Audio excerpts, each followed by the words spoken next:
Chapter 4, Letters of the Assamese Alphabet. Assamese alphabet has the following 11 vowel letters. O, English A, Okhomet A, and semicolon, E,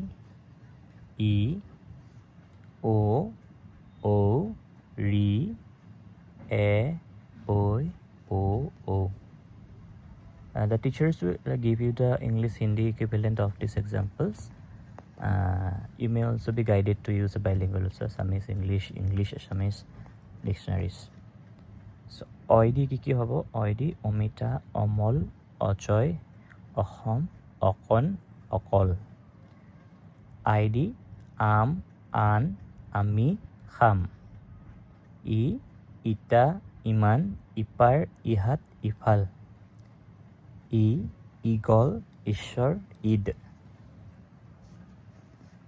Is called Harshoi, that is short, I. And E is long and called Dirghoi, so they are called. So only when they are articulated alone. In spoken Assamese, both are pronounced in the same way as short.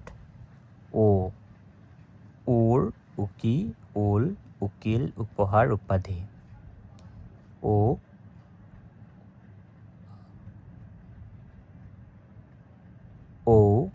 un, unnoise. O hoy, O aru O.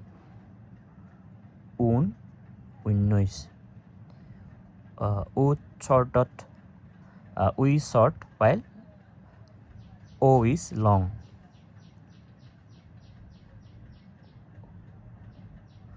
That is, the distinction is maintained in the written Assamese, not in the spoken form.